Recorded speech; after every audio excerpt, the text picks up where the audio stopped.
Bakundwa b'Imana nshuti bagenzi bino samiriza umuvyeyi wacu Bikira Maria ijwi ry'Imana iwanyu ijwi ry'Imana iwacu kaze dusangire ijambo ry'Imana ryo kuri uyu wa kabiri turiko turagenda dusozera umwaka wa liturujia turimwo usanzwe uriranye n'umwaka utagaburika na kabiri. Ijambo ry'Imana tugiye kuzirikana turisanga ahakurikira. Igisomwa ca mbere tugisanga mu gitabu c'umuhanuzi Danieli mu kigabane ca kabiri kuva ku murongo wa 31 gushika ku murongo wa 45. Izaburi dufasha kwitsa ico gisomwa ca mbere n'izaburi ya gatatu. Inkuru nziza n'inkuru ya Mukama wacu Yesu Kristo nko twandikiwe na Luka mweranda mu kigabane ca 21 kuva ku murongo wa 5 gushika ku murongo wa 11. Muzero dutegeyeho mu Mukama atuyagire muri bino bisomwa byose tugiye gushikirizwa. Yaga Mukama umusavyi wawe aguteze yompi. Ivyo dusoma mu gitabu c'umuhanuzi Danieli.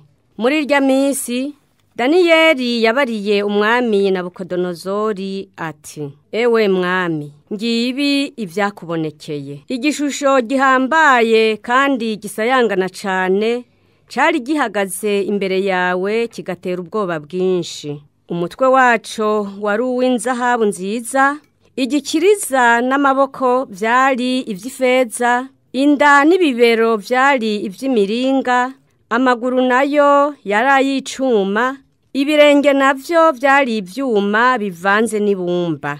Nawe uravyitegereza.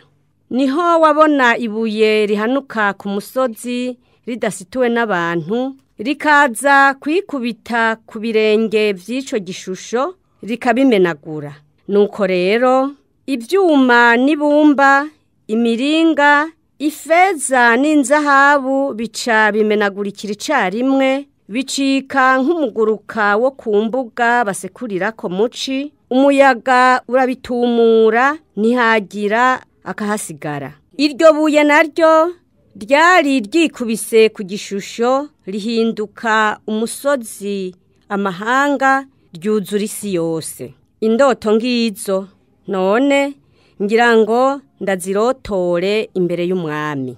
Ubu rero niko uri umwami w'abandi bami, Imana yo mwijuru yaguhaye ubwami, ubukuru, inganji n'icubahiro. Abana b'abantu, ibikoko vyo mw'ishamba, ibiguruka vyo mu kirere, Imana yabishize mu kuboko kwawe, iguha ku biganza vyose. Uwo mutwe w'inzahabu rero ni wewe. Mu nyuma zawe hazokurikira ubundi bwami butanganya n'ubwawe gukomera. Hanyuma naho ubwami bwa gatatu, ubw'imiringa nyene, buzoganza isi yose. Hazoheza habe ubwami bwa kane buzokomera nk'icuma. Nk'uko icuma gifyonyora vyose, niko ubwo bwami buzomenagura bukajanjagura ivyahise vyose. Vya birenge vy'ivyuma bivanze n'ibumba wabonye navyo, n'ubwami butazoba bushize hamwe. Muri bwo hazoba ubukomezi nk'ubw'icuma. Ariko nk'uko ibirenge vyari bigizwe n'imvange y'icuma n'ibumba, ubwo bwami buzogira ikibukomeza nk'ikigomba kubwangaza. Nk'uko wabonye ivyuma bivanze n'ibumba, niko bazokwabirana n'abandi bantu, ariko ntibazogira ubumwe nk'uko ivyuma bitavangana n'ibumba. Ku ngoma z'abo bami, Imana yo mwijuru izohagurutsa ubundi bwami butazokwigera butituka na rimwe, kandi ubwo bwami ntibuzotwarwa n'iyindi ntara. Ubwo bwami buzohonyora ubwami bwose bw'abo bami, bubumare bwose, ariko ubwo bwami buzoguma ari ubwabo nyene imyaka yose. Nk'uko wabonye ryabuye ryahanutse ku musozi ridasituwe n'abantu, rikamenagura ivyuma, imiringa, ibumba, ifeza n'inzahabu, niko nanone Imana nkuru yamenyesheje umwami ibiri mu gushika. Izo ndoto ni indoto z'ukuri, izo nsobanuro nazo ntizizohinduka. Iryo ni ijambo ry'Umukama.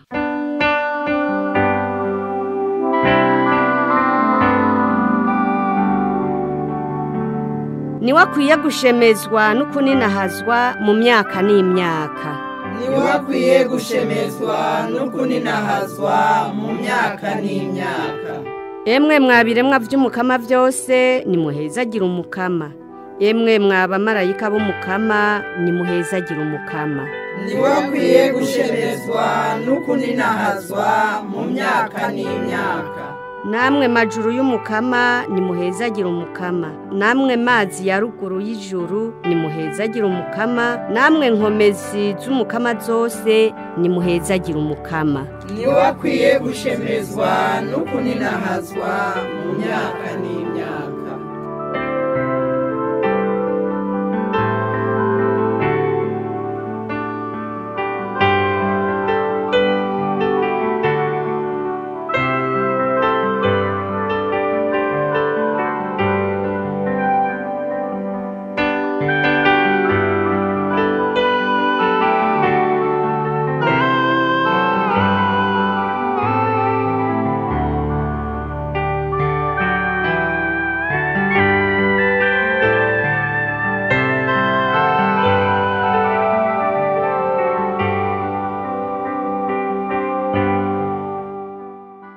Ivyo dusoma mu nkuru y'Umukama wacu Yesu Kristo nkuko twayandikiwe na Luka Mweranda. Bamwe bavuga ko igisengero gisharijwe n'amabuye meza n'imerezwa z'indagano. Yesu ababwira ati hazoza iminsi mu vyo mubona vyose hatazosigara ibuye na rimwe rigeretse kurindi bidacurangutse. Baramubaza bati muhanyi ivyo bizoshika ryari kandi ikimenyetso cyuko ivyo biri hafi y'ugushika nikihe? Yesu avuga ati muraba maso ntihagire uzobahuvya. Hazoza benshi biyitirira izina ryanje babagire ngo ni jewe kandi ngo igihe cashitse ntimubaje mu nyuma. Nimwumva ngo indwano n'umudurumbanyo birateye ntimugire ubwoba. Ivyo ntivyobura kubanza gushika ariko umuhero ntuzoburagera. Araheza ababwira ati intara izohana n'iyindi ubwami n'ubundi ijya nino isi izonyiganyiga cane akaranda n'amapfa bitere hazoba ibintu biteye ubwoba n'ibimenyetso mu ijuru. Dushemeze ijambo ry'Imana.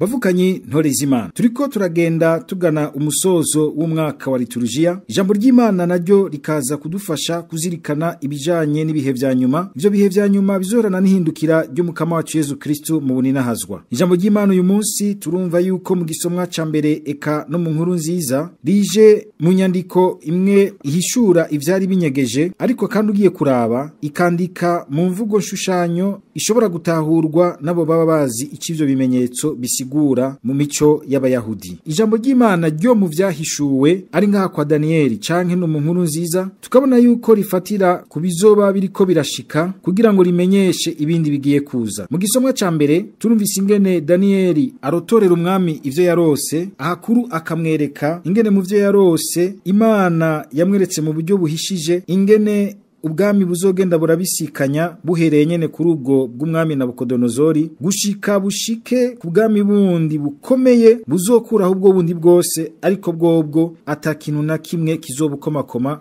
ariko ari ubwami buzokwamaho. Aho tukumva mbere hakiri kare ko Danieli yabura ubwami bwa Yesu Kristo buzokwamaho imyaka n'imyaka. Tugarutse rero muri iki gisomwa ca mbere muri irya shushanyo umwami yabonye y'igishusho gifitse amaguru arimwo ibumba rivanze n'ivyuma, tukabona yuko iyo shushanyo y'ico gishusho ibura koko ingene ibintu niko bishobora kuba biri mu mwakaka ariko bidahagaze ku kintu kirama, ikintu ciyunze, kuko ivyuma bidashobora kuvangana n'ibumba. Niko umuntu akabona ko ku mutwe n'umutumba bigizwe n'ibintu vya kaka, inzahabu, mbere n'ibintu bikomeye vy'ifeza, ariko bigahagarara ku bintu bidakomeye kuko bidahagaze mu bumwe bwiyunze rwose. haza ibuye gusa ribicako rigaca ribisenyura. Aha Daniyeli mu buryo bw'imvugo nshushanyo ariko arabwira uyu mwami yuko ubwami bwiwe naho umenga burakomeye buriganza isi nabwo nyene buzosenyuka bukabisa ubundi. Mugabo tuvyumve neza kandi dutahure neza, muri ubwo bwami busenyuka bubisa ubundi nikimyamenya n'ubundi yuko atabwami na bumwe buhoraho. Uyu munsi umuntu arashobora kubona umenga hari intwaro canke ubwami bwiganje rwose, mbere ukamenga buzivya byose buteye ubwoba. Mwumvise ico gishusho cari gishusho kijunja riteye ubwoba ariko gihagaze ku bintu bitarama. Nibi vyose ushobora gusanga bitigera binarama kubera yuko bidahagaze mu kintu ciyunze koko gifashe, kuko burya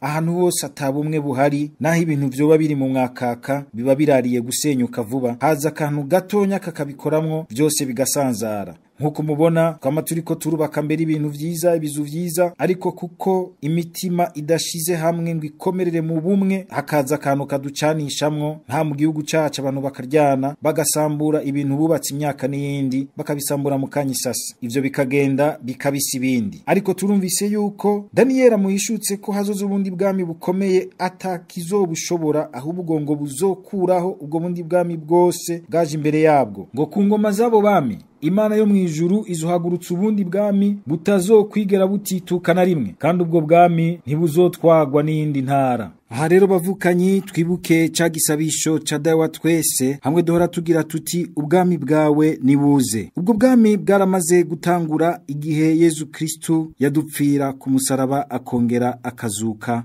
mu buninahazwa bwiwe. Wewe nawe uko bukeye ko bwije uheze ukagwana kugira ngo wimike umukama aho gushaka kwawe kose kugarukiriza, uramaze kwinjira muri ubwo bwami. Nakaryo keza kandi kugira ngo iri jambo ry'Imana rivunire urugohe abo bose bashobora gukorera inganji izi canke ziriya, iz'ivyumviro, iz'ivya politike, intwaro, ugasanga mu gushaka kwabo ntibakigengwa n'ingingo y'umukama, kamenga bariko bubaka ibintu vyabo bonyene ariko birariye gusenyuka bakazotembana navyo. Intwaro ziraza zikabisa izindi, uraraba ko uri kurakorera ubwami bw'Imana aho Imana yaguteretse, ko burya Imana vy'ukuri ifise ububasha n'ubushobozi bwose kugushaka kwawe, gutyo niho uzosanga uriko urubaka ubwo bwami bw'Imana mu buzima bwawe eka no mu gihe ca urimwo. No mu nkuru nziza turumvise Yezu akoresha iyo mvugo yo guhishura ibinyegeje, ariko nubundi akabihishura akoresheje ishushanyo zitamazoroha gutahura umuntu iyo atamenye neza iyo mvugo kiyahudi. Mbere mu vyo Yezu avuze ariko aravugamo na cane ugusenyuka kwa Yerusalemu, kubura rero umuhero wa vyose. Uko gusenyuka no guhera kwa Yerusalemu kwarabaye ku ncuro nyinshi. Yerusalemu ikaza irasenyuka ariko igasubira ikubakwa, gasenyuka n'izindi ntwaro zagiye ziracanako, ariko Yezu agafatira ngaho akerekana yuko n'umuhero w'isi uzozanana n'ihindagurika n'isenyuka ry'ibi na biriya, umuhero w'ibihe na biriya, w'imico iniriya ikazira bisi yindi, gushika tuze dushikire umuhero wa vyose ahazogarukira. Koko iki gisengero ci Yerusalemu turazi yuko cari catanguwe kubakwa na Salomo mwaka w'igihumbi, mu nyuma kirasenyugwa Nabukodonozori mu mwaka wa 586, hanyuma kirasubira kirubakwa na Zorobabeli mu mwaka wa 536, kirasubira kirasenyugwa. Muri ico gihe ca Yezu Kristu naho cari carasubiye kubakwa, kirasubira naco nyene kirasenyugwa n'ingabo za Titusi mu mwaka wa 70, cahavuye gisubira gusanurwa mu mwaka wa 687, ariko cacitse umusigiti wa Omari ariwo ugihagaze muri ico kibanza. Yezu rero agatumira abigishwa biwe kudahera ku mwakaka w'ivyo babona inyuma. Yezu ngahana ariko avuga nk'uko umenga n'umuntu yarunguriwe yashishwe, wamusanga umenga n'ibintu vyiza biramugora kubona ko ari vyiza, ariko arashaka kubereka yuko ubwo bwiza bw'umwakaka ari ubwiza buherana n'igihe cabwo, ko bwategerezwa gutuma umuntu ahubwo aca araba kure akihambirira kuri ubwo bwiza budatituka bw'ubwami bwiwe, bwa bwami bw'urukundo bumwe nyene duheruka guhimbaza ku musi w'Imana. Abigishwa co kimwe n'abandi bantu bose nk'abantu twese uko turi muri iki gihe twoshimye kumubaza natwe iki kibazo, ivyo bizoshika hehe? Mbere ibimenyetso vy'uko biriko birashika nibihe? Aha tunuramwo wa rusaku umuntu wese agira ugomba kumenya umunsi n'isaha, ariko Yezu mu kubishura ico kibazo ntababwiye umunsi n'isaha, ashinya ahubwo kubabwira ibintu bihambaye, inyifato bogira muri ico gihe. Yezu ati hazoza ibintu vyinshi vy'agatungura mutima, ibintu bizosenyagurika abantu bicwe n'ubwoba. Niho rero babangushi bose babahanuzi b'ibinyoma baza bamwitira bagira bati ari wacu nguyu ngaha akora ibitangaza, ariko arakora ibitangaza hirya no hino. Abantu benshi bakirukayo, Yezu akagira ati ntimuze mugwe mu mitego yabo, ntimuze mubakurikire. Yezu ntashimye kutubwira umunsi uwari wo kugira ngo twame tumenya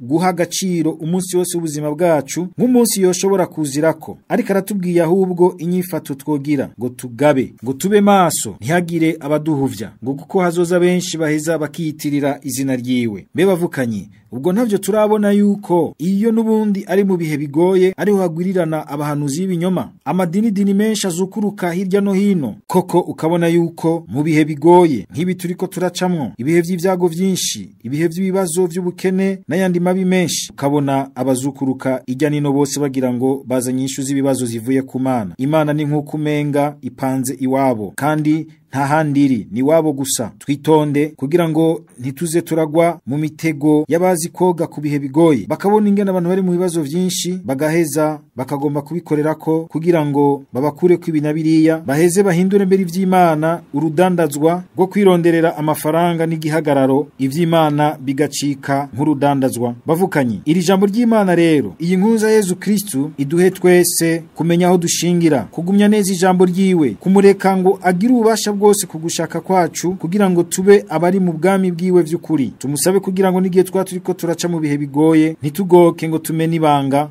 duheze tugumye umutima ntituzimire gushikaho azogarukira. Mukama, mu bihe bigoye niho tubona abantu benshi bajuragirika, abandi benshi bagaheza bakakwiyitirira, harimwo n'abangushi baza umenga bazanye inyishu ku bibazo vy'abantu ariko bagomba kubikorerako kugira ngo bishikire ku zindi nyungu zabo. Turagusaba Mukama ngo udukingire gutungurwa umutima nibishika, twame twumva yuko vyose ubizi atakigusoba, kandi ko umenye kuguha ikibanza koko vy'ukuri mu mutima wiwe, akaba mu bwami bwawe, kumurinda ukamugwanira, kandi ko abakunzi bawe bazigama gushika aho uzogarukira. Mukama, uduhe ubukomezi bwo kwihangana no guca mu bihe bigoye, tudatirigana mu mutima no mu kwemera, tuguma no kwizigira kuguma kuduha kubona imbere no kuhategura neza turi kumwe nawe. Amen. Ku izina rya Data n'irya Mwana n'irya Mutima Mweranda. Amen. Nimwumvirize ijwi ryanje,